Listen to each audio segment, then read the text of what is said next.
Kaixo lagunok, zelan zaudete? Etxean ez da, denok bezala. Baina denbora galtzen ez da? Ez? Bueno, nik oldo naiz, batzuk ezagutzen nauzue, eta beste batzuk ezagutuko duzue, edo Andrea, edo Rita, edo Alaitz, edo Estitzu, bai? Denok gara dramatizazio irakasleak. Eta orduan, hau apur bat luzatuko denez, proposamen bat egingo dizuegu etxean egiteko, eta etxean ondo pasatzeko, bai? Da etxerako lana, baina batez be divertitzeko proposamena, bai? Bueno, zer da honetan proposatzen dizuguna? Proposatzen dizuguna da teleberri bat egitea, bai? Eta teleberri hau nola egingo duzue? Bueno, lehendabizi ondo legoke etxekoekin partekatzea. Hau da, norberak bere kabuz egin beharrean ondo legoke edo anaia, edo aizpa, edo arreba, edo aita, edo amarekin partekatzea eta haiekin batera egitea. Bai?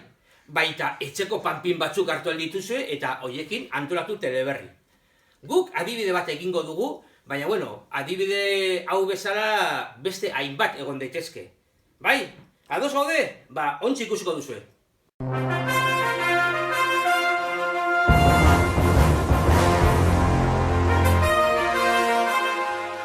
Kaixo lagunok, gure gaurko teleberrira, txintxilinparta teleberrira. Eta gaur hainbat berri ekarri dizuegu, hainbat berri prestatu dizuegu. Eta lehendabizi tokiko berri batera egongo gara. Euskal Herria bertan gertatutako gertaera bati, alegia Iruñera goaz. Iruñan, Nafarrako lakoak direlako, San Ferminak aurreratu egin dituzte. Bai, aragoaz, zuzenean San Ferminetara. Kaixo lagunok, kaixo! Hemen gaude, San Fermineta lagunok! Hemen bai, Iruñan ez dago ez koronavirus ez gaixotasunik. Aurreko urtean, zezen honek harrapatu ninduen. Beraz harten, gehiago korrika egingo dut. Bai, gora San Fermin, eta gora gu! Eta Iruñako berria entzun ondoren, orain nazioartekora erango gara. Eta azpimarragarriena da, Txinan topatu omen dutela formula bat, virus guztia eta gaixotasun guztiak usatzeko. Eta bertan dago gure langilea. Berarekin kontaktatuko dugu berehala. Kaixo lagunok, zuzenean Zangaitik, bai, alaxe da.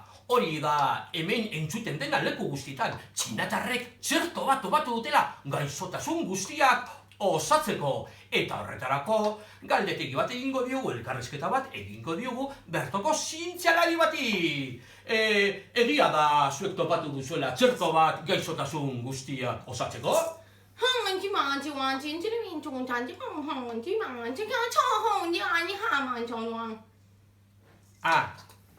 Ja. Eta txerto hori mundu guztiari helduko zaiola pentsatzen duzu?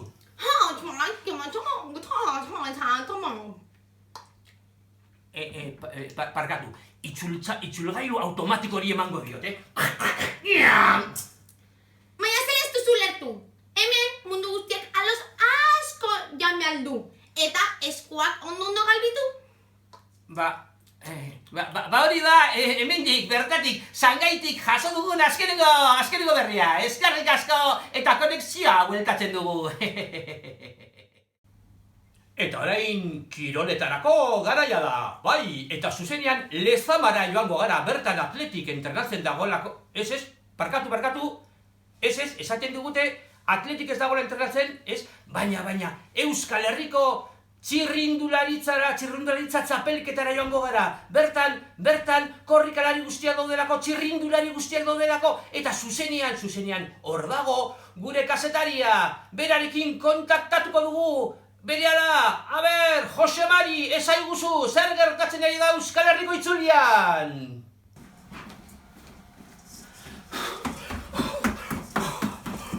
Kaixo lagunok, hemen gaude Euskal Herriko itzulian.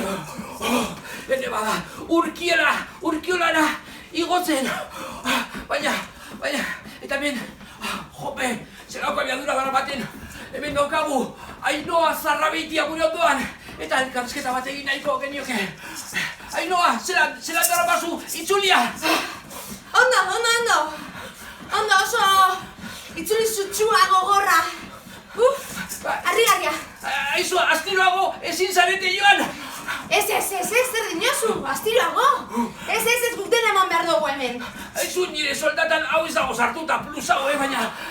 Aizu, eta zelan dara bazu denboraldia? Lesioak eta lan sufritu ditut, baina orain gogor-gogorrei naiz. Itzulia irabazteko helburuarekin. Bueno, lagunok, konexioa hueltatzen dut, zeia, nik ezin dut gehiago! Agur! Ondoren kulturara pasatuko gara. Egun hauetan gezurra badirudi ere, hainbat jende, hainbat ekintza kultural garatzen ari baita. Eta hain zuzen ere, Euskal Herrian ere, Euskal Herriko bertsolari txapelketa ospatzen ari da. Eta une honetan, komentatzen digute, bai, txapeldun esan dela, Maialen Baranbio, bai, eta azkenengo bertsoa botatzear dagola, iaia, konexioa zuzenean azkenengo bertsoa entzuteko! Etxetik urten barik, ez gauz egonean, goizetik gau arte, gu beti lanean. Kantetan irakurtzen, edo jolasean, antolatu eguna geratu etxean. Bueno, lagunok, eta amaitzeko, eguraldiaz hitz egin beharko dugu. Eta badirudi, aurreikuspenak oso txarrak direla. Ekialdetik euria datorrelako. Mendebaldetik euria datorrelako. Leku guztietatik euria datorrelako. Ene bada. Eta ekaitza, eta elurra. Ai, denok etxean gelditu. Agur, beste bat arte, agur! Bueno, lagunok, hau da gure proposamena, zuen teleberri egitea, bai? Guk, lau gai aukeratu ditugu, bertoko, nazioartekoa, kultura, kirola, eta eguraldia. Eta, badakizue, aste oso daukazu egiteko, etxekoekin partekatu, eta ez ahaztu gidoiak ere ikasi behar dira. Bale? Ondo pasa, Ondo pasa, ze denbora asko daukagu gauza asko egiteko. Gero arte, agur!